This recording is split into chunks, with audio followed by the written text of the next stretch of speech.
ऐसे कागज दिखाने की बात आओगे तो ताजमहल बना, कहाँ से कागज दिखाओगे? सनातनी काम हो रहा है तो उसमें 5 लोगों को जोड़ लें तो अपन और तेजी से होएगा। हक की बात तो है कि जमीन कब्रिस्तान की है, कब्रिस्तान रहना चाहिए वहाँ पे।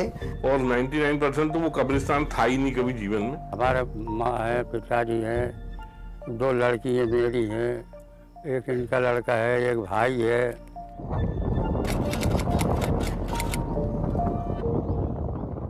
ये मध्य प्रदेश की राजधानी भोपाल का कोलार इलाका है। जिस जमीन पर इस वक्त हम खड़े हैं, यह जमीन सरकारी रिकॉर्ड्स में कब्रिस्तान के नाम पर दर्ज है। लेकिन भोपाल के ही निवासी अश्विनी श्रीवास्तव ने इसी जमीन पर एक गौशाला का भूमि पूजन करवाया। इस भूमि पूजन में भाजपा विधायक रामेश्वर शर्मा को भी बुलाया गया। मुस्लिम पक्ष ने इस भूमि पूजन का विरोध किया है और उनका यह कहना है कि जबरन कब्रिस्तान की जमीन पर कब्जा करने की कोशिश की जा रही है। भूमि पूजन इसी जगह पे किया है। ठीक है, ये प्राइवेट प्रॉपर्टी। कब्रिस्तान और गौशाला विवाद की तह तक पहुंचते हम मिले कोलार कब्रिस्तान कमेटी के अध्यक्ष मोहम्मद हनीफ से। विवाद तो वो 2015 से चल रहा है और 2015 में शासन ने हमको नाप के वो जगह दी गई थी। उसके बाद से वहाँ जब भी हमने बाउंड्री करने की कोशिश करी तो विवाद की स्थिति बनी, क्योंकि पुराने सन 59 के रिकॉर्ड में भी वो कब्रिस्तान चली आ रही है और अभी तक वो कब्रिस्तान है। 2011 में हमने आखिरी मैयत वहाँ दफन करी थी। गौशाला निर्माण को लेकर जब मुस्लिम समुदाय ने विरोध किया, कल हम थाने गए थे आवेदन देने, किसी ने आवेदन लिया ही नहीं। तो पुलिस ने उनसे कहा कि निर्माण कार्य रुकवाने से संबंधित अगर वो कोई सरकारी या कोर्ट का आदेश पेश कर पाए तो ही पुलिस कुछ कर पाएगी। रुकवाने का कोई आदेश हो तो ठीक है, अन्यथा आप लोग बाहर हो जाइए।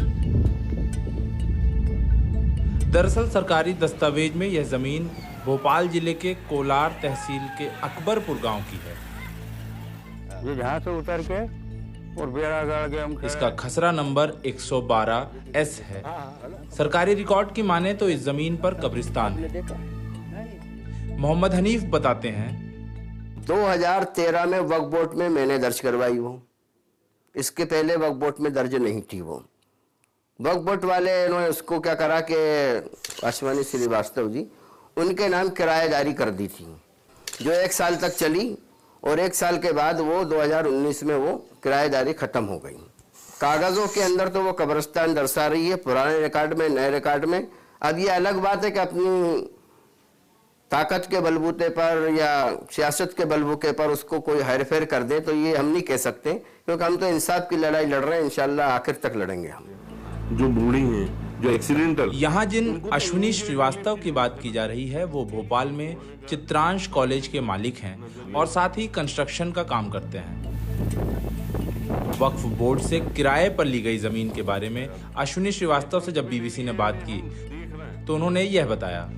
हाई कोर्ट में किसी ने 8, 9, 10 में कोई केस लगाया था कि वक्फ के कुछ जमीनों में जो है ना जिनके कब्जे हैं। अब मेरे पास भी वहाँ से नोटिस आ गया कि मतलब जो ना आपका कब्जा है तो आप वहाँ पर, मैंने भी जाके फीस जमा कर दी। जैसे मैं वहाँ पे पहुँचा तो पता चला वो गवर्नमेंट की ज़मीन है, तो सरकारी ज़मीन होने के कारण जो है ना फिर वो हमारा पूरा खेल खत्म हो गया। फिर मैंने वहाँ पर लोगों से रिक्वेस्ट वगैरह करके फिर ये गौशाला वगैरह की सारी प्लानिंग की। वहीं मध्य प्रदेश वक्फ बोर्ड और भोपाल में मौजूद औकाफे अम्मा संस्था, जो भोपाल की ज्यादातर नवाबी रियासत और प्रॉपर्टीज की देखभाल करता है, उनके अधिकारी ने क्या कहा यह भी सुन लीजिए। ये वक्फ जायदाद कब्रिस्तान 2013 में वक्फ बोर्ड के अंदर दर्ज किया गया है। वर्तमान में भी वक्फ बोर्ड के अंदर दर्ज है। औकाफ आम्मा इसकी देखरेख कर रहा है। इस मामले पर कई लोगों ने बात करने से मना कर दिया। वहीं कुछ लोगों ने यहां पर कब्रिस्तान होने की बात स्वीकार की। हाँ, सही कब्रिस्तान, हम का मना कर रहे, क्योंकि हम मट्टी वट्टी को भी कुछ खोदने जाते थे तो देख लिया करते थे। हाँ। अब क्या जाने किसका है क्या है, ये तो पता नहीं था ना।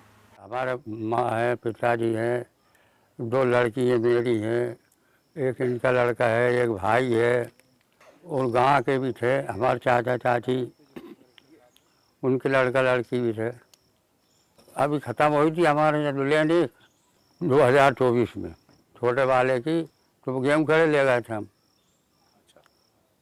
अब जहाँ विवाद हो रहा है तो हम लाए नहीं, तो भाई मैयत की परेशानी हो गई, मना करें कोई अपन भर ले जा, वहाँ से फिर भर ले जा। इस मामले पर जब हमने जिला प्रशासन से बात की तो उन्होंने यह जवाब दिया। एक भूमि पे गौशाला निर्माण किया जा रहा था, जिसको एक पक्ष क्लेम कर रहा था कि ये कब्रिस्तान है, तो उसमें हमने अभी उसको स्टे करा दिया है और अपने तहसीलदार को उसमें कमिश्नर नियुक्त करके उनको बोला है कि वो अपने कब्जे में ज़मीन लें, और एक जांच दल गठित कर दिया है। वो जांच दल जब रिपोर्ट देगा उसके अनुसार हम कार्रवाई करेंगे। इस मामले पर फिलहाल सियासत ने तूल तो नहीं पकड़ा है, लेकिन भोपाल स्थित कोलार का यह इलाका तेजी से डेवलप हो रहे इलाकों में से एक है। कभी शहर का धूल खाता एक कोना रहा कोलार, अब 6 लेन सड़कों और महंगी जमीनों के चलते चर्चा का केंद्र बना रहता है। सनातनी काम हो रहा है तो उसमें 5 लोगों को जोड़ लें तो अपन और तेजी से होएगा।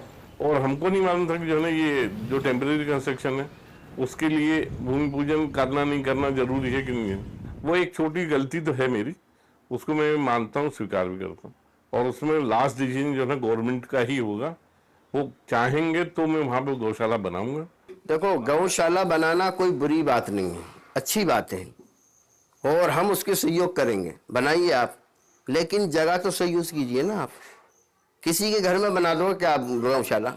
भाई जहाँ सरकारी जगह है या फिर आपको इतना ही शौक है बनाने का तो खरीद के बनाइए। फिर किसी की दूसरे के जमीन पे कब्जा करके गौशाला बनाना ये तो मूर्खता है।